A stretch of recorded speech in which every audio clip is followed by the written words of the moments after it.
Hi, Najla. Thanks so much for taking time out to do the Art of Fearlessly Doing Business interview.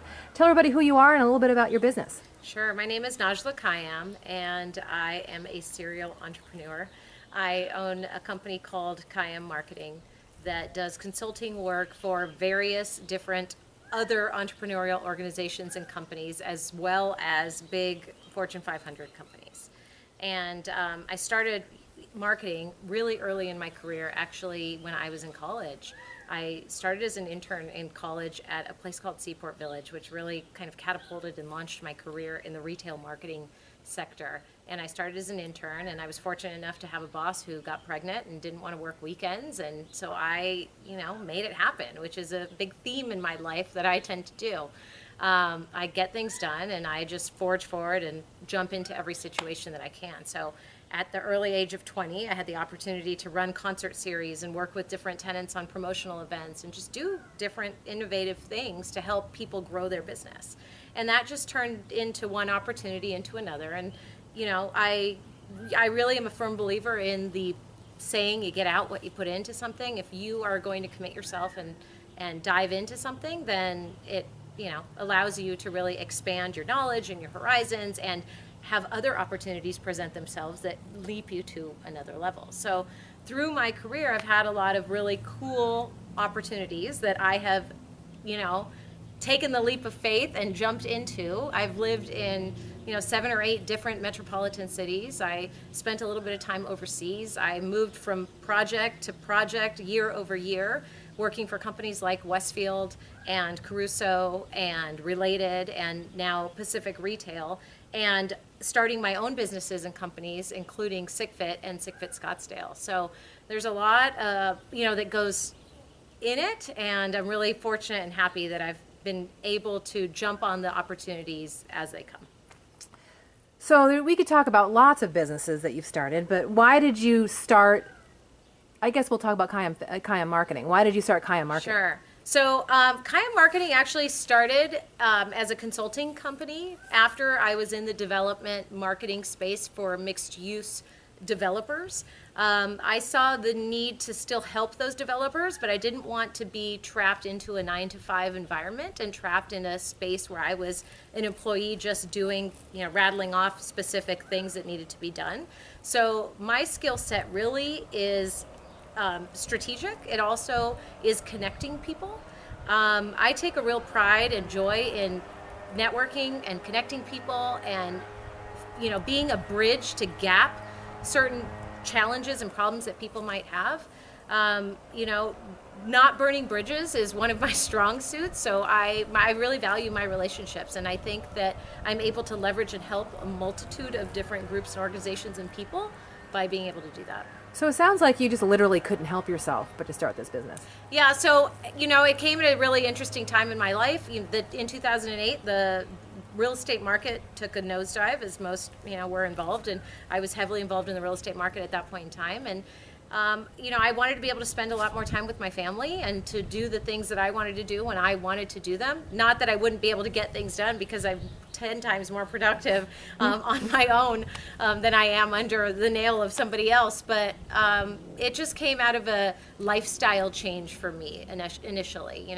For 10 years I worked, 7 to 7, wearing a suit every day, going into a specific office, and I just decided at one point that I just wanted to change, and I wanted to be able to take my kids to kindergarten and pick them up in the morning and drop them off, and if, God forbid, I want to be a chaperone for a school function or play, like, I want to be able to do those things. So that was really important to me, and that's why I initially really started the business, was for the flexibility and the ability to do those things. So was there any fear in kind of leaving that 7 to 7 behind and then kind of launching out on your own, or are you just like naturally fearless? I think I am naturally fearless. There were some obstacles I had to overcome. There was things in my head that I had to get over. Obviously, having a consistent paycheck, obviously having all kinds of benefits. But my husband is also a serial entrepreneur, so I had a little bit of push and experience with that, and so I knew that I could do it and make it happen, and I still was able to get the clients that I needed and still be able to make the same amount of money that I needed to do in order to catapult into the next chapter of my life. And, I kind of see this as various chapters because I've been fortunate enough to be able to do a lot of things over that time, but all of them have been building blocks, and a lot of them come full circle, and a lot of them are based on relationships that I met with people 20 years ago.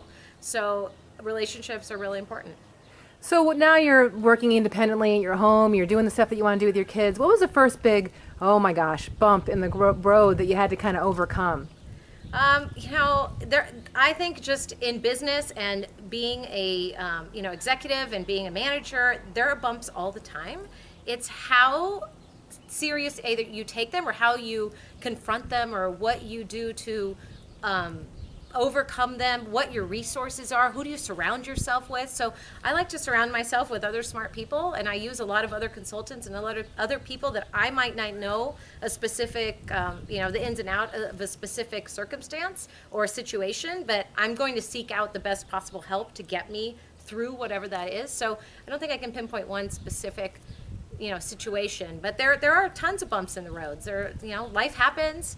Things happen at work that are great. People, have babies, and people change jobs, and people move, and things change all the time. And so I'm an advocate of change, and I think that change makes people better.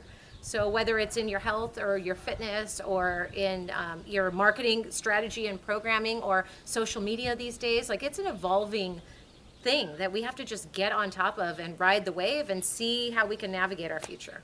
So is there anything right now that makes you nervous or keeps you up at night, or, just kind of something that might actually kind of sort of look like it might make you fearful?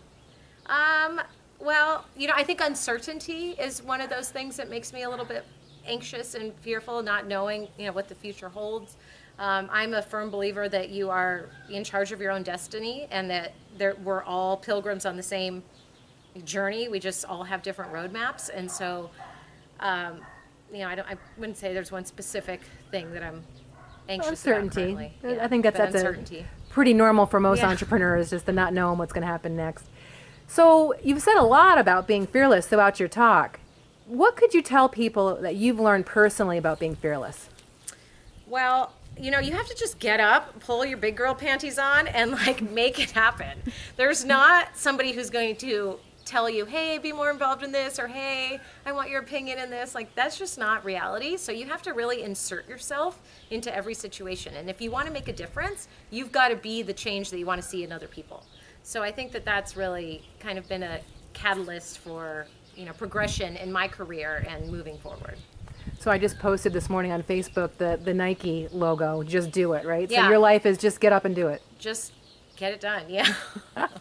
Well, make it happen. Make it happen. Yeah. I mean, if you have a goal or you have a target, you just make it happen. You have to just put the steps in place to get there and do it. And if it's something that you really want, then go after it.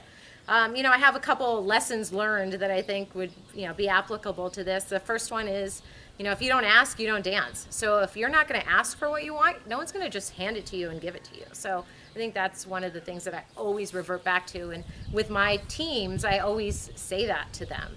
Another one would be to know your numbers. If you can't, it's metrics don't lie, numbers don't lie. So if you don't know where you're coming from, you really don't know where you're going. And if you don't know what the current situation is, you don't know how you can fix it. So knowing your numbers, whether it's financials or sales or income or in the gym with your weightlifting and how well you're performing over a certain course of time, those things don't lie, and those things can only be improved. And so you have to really set a base barometer so that you can have metrics to improve yourself. And even in marketing, marketing has tended to be really fluffy and out there and just kind of very qualitative, or there's no quantitative measure to it. But now with social media and with different metrics and things, you're able to really see how we can move the needle for people over and over again to get them the desired result. Well, Naj, thanks so much for taking time out to do the interview. I look forward to seeing you at the Art of Fearlessly Doing Business opening at the Walter Gallery on May 14th. Thanks, Michelle. Have a good day. You too.